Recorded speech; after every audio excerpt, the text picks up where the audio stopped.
Hey, what's up, everybody? Welcome to another segment of Read With Me. I am your host, Kelly Michelle.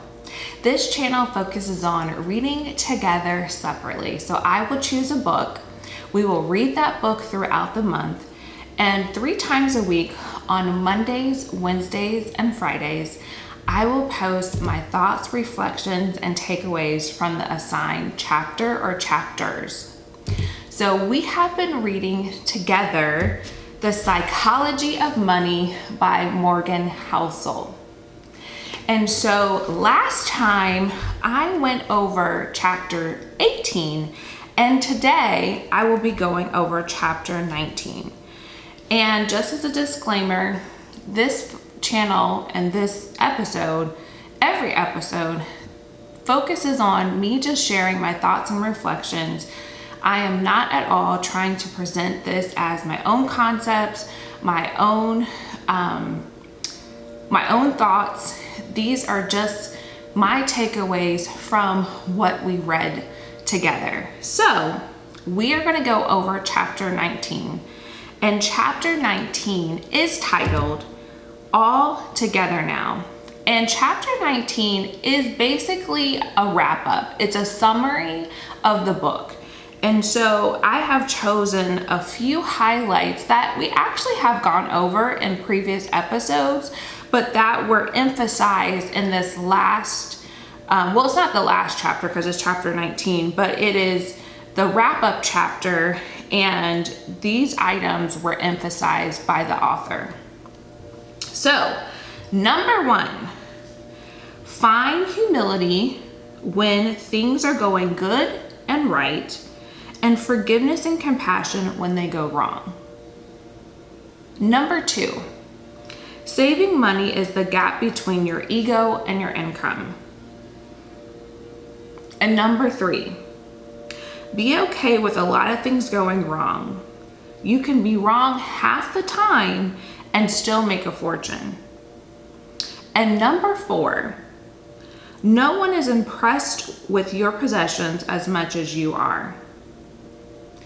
And I didn't cite the specific chapters that these quotes refer back to, or these statements refer back to, but I just want to encourage you, if you want to learn more about it, just go in the book, and it'll give you some insight to what chapters these specific takeaways are from. But the ones that I want to really emphasize and really spoke to me is number 1 and number 2. Find humility when things are going right and good, and forgiveness, compassion when they go wrong. And I think that that is so important. And it's a lesson that honestly I had to learn just in the past few weeks. There were some decisions, life decisions that I made, and it affected my finances.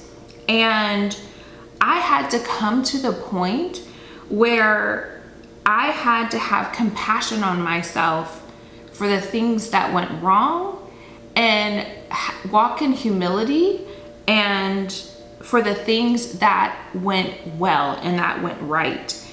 And I know in the book it talked about, there was a quote or a statement that was brought up several times within the chapters, which is, it's not as bad as it seems, and it's not as good as it seems.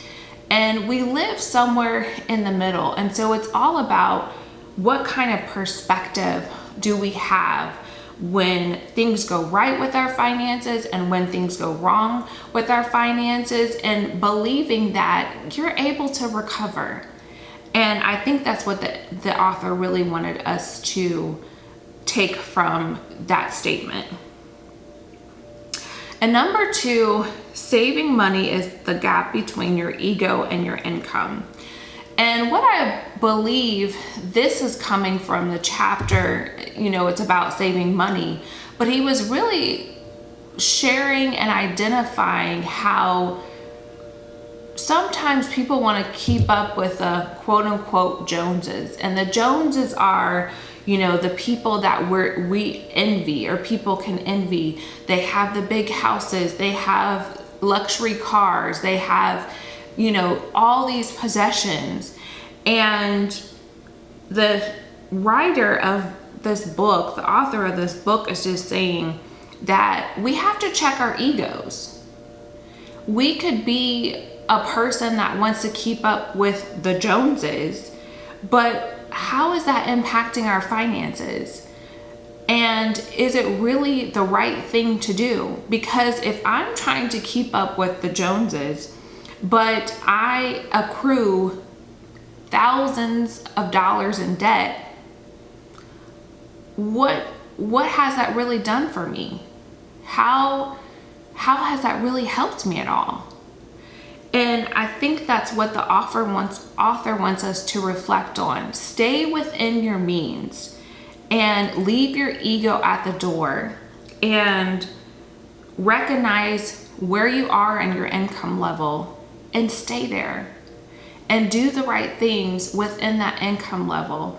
Because at the end of the day, do the Joneses really care? Do the Joneses even know you exist?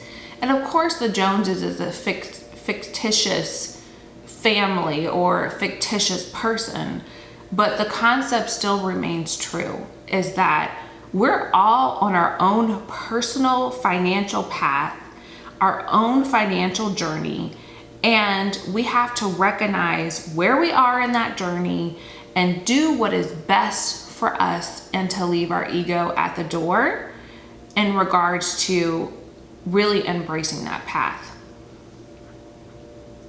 So those are my takeaways for chapter 19.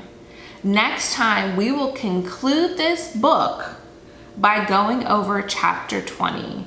If you have not already picked up our book for May, I want to encourage you to pick it up. The book for May is Daring Greatly by Brene Brown, and the book is available wherever books are sold. So Amazon, Barnes & Noble, audiobooks. It is a great book, and you should be able to find it, like I said, wherever books are sold. So we will be starting that book the beginning of May.